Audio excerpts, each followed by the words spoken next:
Don't go alone. Don't make a sound. Pretend you're a stone. These are the first things that the elders teach. They say it's been this way for a long time. Longer than any of them know. Doesn't really have a name or even a face to describe. We just call it monster. And no matter what happens, don't try and run. Lots of them have heard it, out there, in the swamp forest. It makes a noise kind of like what your heartbeat sounds like after running real fast. But then it can also shriek unworldly when it's coming up on you. Birds don't like that. Pay attention to the birds. There have been a bunch of stories told about it, passed down from mother to daughter like prayer beads.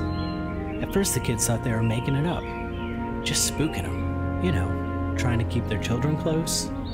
But then, that's when they heard the screaming. This monster, it's been described many ways, partly because eyes filled with fear don't see so good. Nobody really knows its face, because if they see it, well, they don't make it back to tell the tale. Except for this one time, a long time ago. They all know her story by heart. It's a tale of heeding, a tale of truth. They tell the story of the first time monster made itself known, the only time anyone escaped. Don't go alone. Don't make a sound. Pretend you're a stone. The 5 little ladies all sat in a row. Looking into the dusk air, one noticed a cottonberry moth fluttering around the forest nook. Then another moth, and another. They were coming from a crevasse in the stone. The first girl was curious. The second girl was careless. The third girl, oblivious. The fourth and fifth were best of friends and never let anything come between them. The curious girl led the way, following backwards to the place where these dusty winged lures were coming from.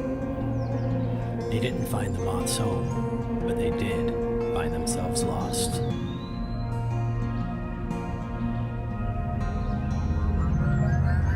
It started with a thump. Thump. Thump. Thump. The thumps got darker and louder and thicker and deeper and faster. They could feel it in their chests and in their heads, pounding and throbbing. Pounding and throbbing.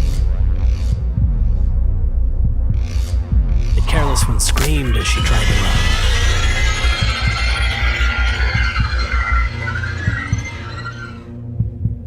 The others assumed that she tripped in a thistle bed and fell into a deep, dark pit. And then, the thumping was gone, and so was she. Don't go alone. Don't make a sound. Pretend you're a stone.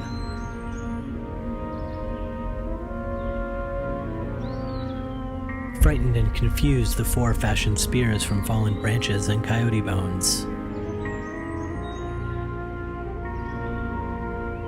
The curious one wanted to follow the thumping. She needed to know what was making those sounds. The oblivious one blindly followed her deeper into the swamp forest. The best of friends trailed behind, holding on to each other tight.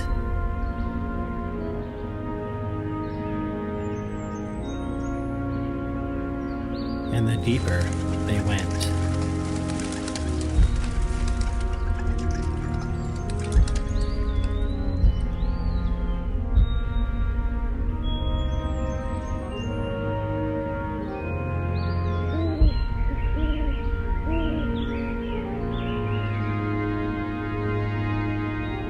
Before long, the curious one spotted the cottonberry moths again.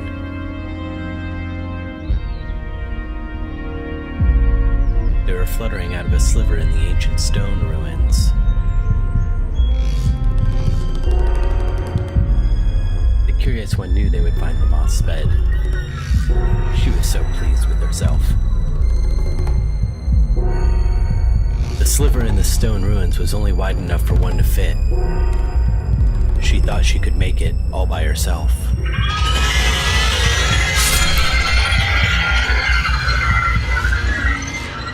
She didn't make it far. Don't go alone. Don't go alone. Don't make a sound. Pretend you're a stone.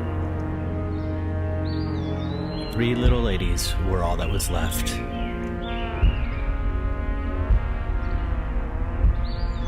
And the deeper they went.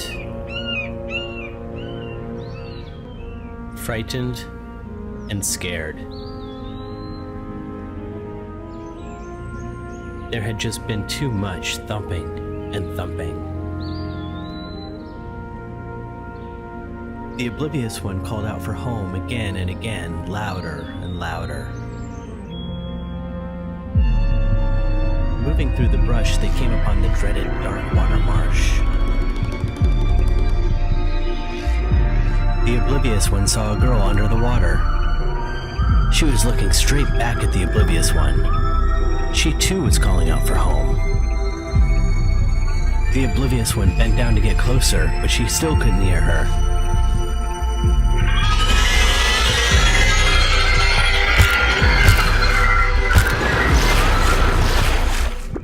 She never called out for home again. Don't make a sound.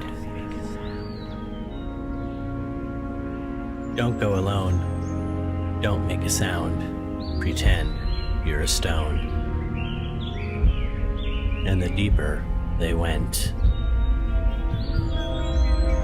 The best of friends held on to each other tight. One told the other she would never let go of her, no matter what happened.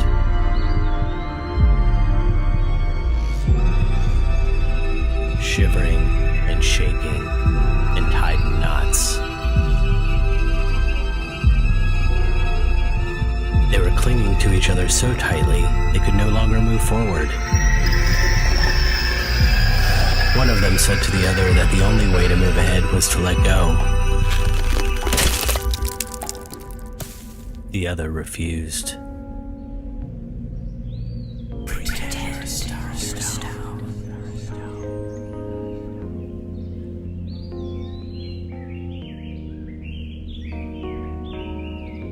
By the time the early morning fog had rolled away, the last girl had finally found her way home.